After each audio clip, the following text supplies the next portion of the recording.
Sa maliit at tahimik na bayan ng San Gabriel, kilala ang mag-asawang Isko at Marta bilang huwaran ng pagsasama. Si Isko ay isang makisig na karpintero, habang si Marta naman ay isang tahimik na babaeng mananahi na may malalalim na mata at mahiwagang mga ngiti. Ngunit sa likod ng pintong sarado ng kanilang tahanan, may mga lamat na hindi nakikita ng karamihan. Si Isko ay isang lalaking may matamis na dila. Sa bawat uwi niya ng madaling araw, may nakahanda siyang kwento. Mga overtime sa pagtatrabaho, mga kaibigang nasiraan ng sasakyan, o mga biglaang lakad para sa sideline. Ngunit ang totoo, ang mga oras na yon ay ginugugol niya sa piling ng ibang babae sa kabilang bayan. Hindi tanga si Marta. Ramdam niya ang lamig sa bawat yakap ni Isko. Amoy niya ang banyagang pabango sa mga kwelyo ng polo nito. Ngunit sa tuwing kumukontra siya, laging may dalang pangako si Isko. "Isinusumpa ko sa langit, Marta," wika ni Isko isang gabi habang nakahawak sa krus sa kanilang altar. "Ikaw lang ang babae sa buhay ko. Kung nagsisinungaling man ako, mabulok na sana ang aking dila." Iyon ang naging huling pagkakataon na naniwala si Marta. Dahil ng gabing yun, habang mahimbing ang tulog ni Isko, nakita ni Marta ang isang liham sa bulsa ng pantalon nito. Isang liham ng pag-ibig mula sa isang babaeng nagngangalang Mercedes. Nagpapasalamat sa masaya at hindi malilimutang gabi noong nakaraang Martes. Hindi umiyak si Marta. Sa halip, dahan-dahan siyang naglakad patungo sa silong ng kanilang bahay, kung saan nakatago ang isang lumang baul na pamana pa ng kanyang lola mula sa Sikihor. Binuksan ni Marta ang baul. Bumuga ang amoy ng luma at tuyong dahon at tila nasusunog na kamangyan. Kinuha niya ang isang manika na yari sa tinabas na tela mula sa mga lumang damit ni Isko. Kumuha rin siya ng isang hibla ng buhok ni Isko mula sa unan nito at itinali ito sa liig ng manika. "Ang bawat salitang binitawan ay dapat panindigan," bulong ni Marta habang ang kanyang boses ay nagbabago ng tono.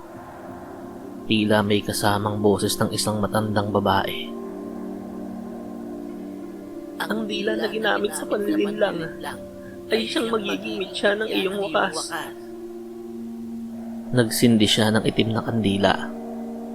Sa bawat patak ng luha nito, sa dibdib ng manika, bumibigkas si Marta ng mga orasyon na hindi madalas marinig. Gamit ang isang kinakalawang na karayom, tinusok niya ang dila ng manika. Sa kabilang silid, biglang napabalikwas ng bangon si Isko. Humawak siya sa kanyang lalamunan. Tila ba may nakabara. Hindi siya makahinga at nang subukan niyang sumigaw, tanging mahinang ungol lamang ang lumabas sa kanyang bibig. Lumipas ang mga araw. Naging kakatawa ang kilos ni Isko. Ang dati masalita at palabirong lalaki ay naging tahimik. Tuwing susubukan niyang magsinungaling kay Marta tungkol sa kung saan siya pupunta, bigla siyang makakaramdam ng matinding kirot sa kanyang bibig, na tila ba may libo-libong karayom na tumutusok sa kanyang dila. Isang hapon, habang nasa inuman kasama ang kanyang mga kaibigan, sinubukan ni Isko na magmayabang tungkol sa kanyang bagong babae. "Alam niyo ba yung sa kabilang bayan? Pero bago pa matapos ni Isko ang kanyang sasabihin, bigla siyang nabulunan.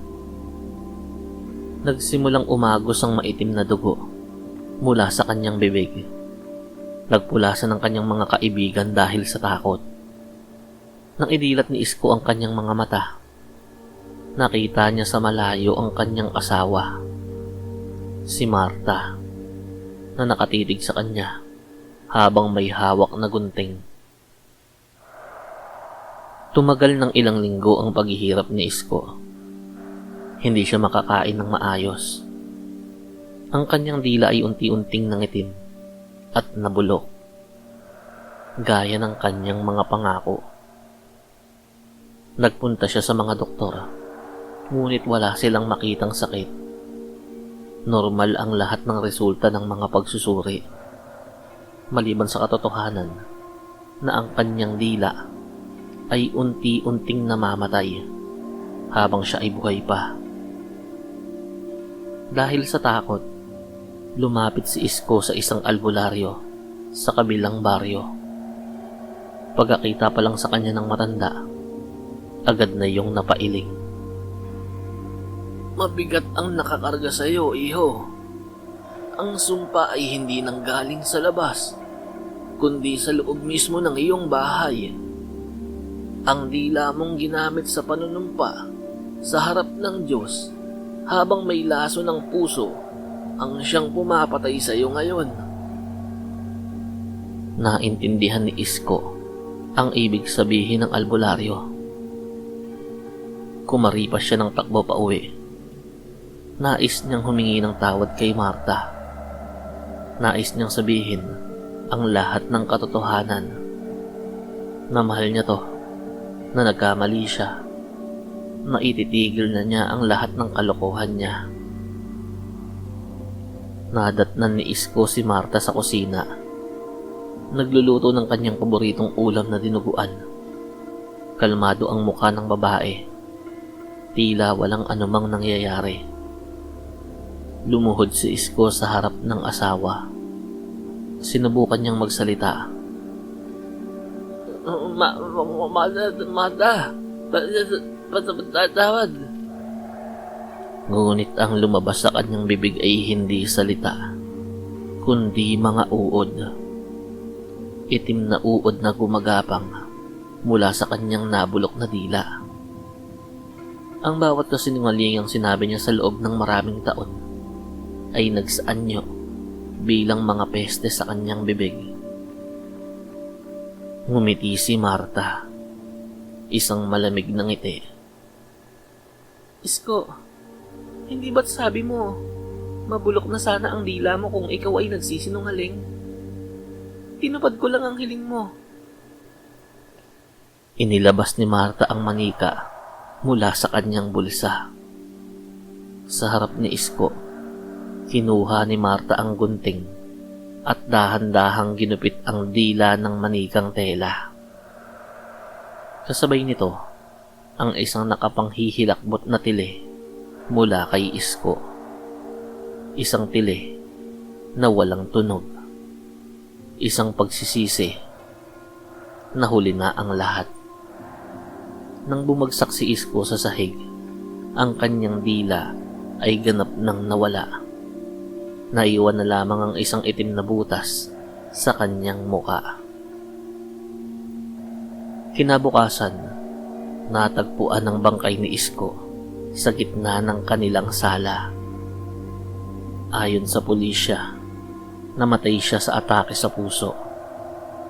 Ngunit nagtataka ang lahat kung bakit tila wala itong dila at ang kanyang bibig ay puno ng tuyong dahon at kamangyan. Si Marta naman ay nawala na parang bula.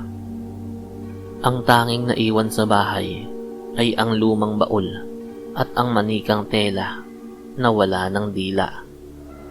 Nakasabit sa tapat ng altar kung saan minsan nang nangako si Isko ng katapatan na hindi niya kailanman pinanindigan. Mula noon, sa bayan ng San Gabriel, naging babala ang kwento ni Isko. Sa bawat asawang nagnanais magtaksil, lagi nilang naaalala na ang mga salita ay may kapangyarihan at ang kasinungalingan kapag itinanim sa maling lupa ay nagbubunga ng kamatayan.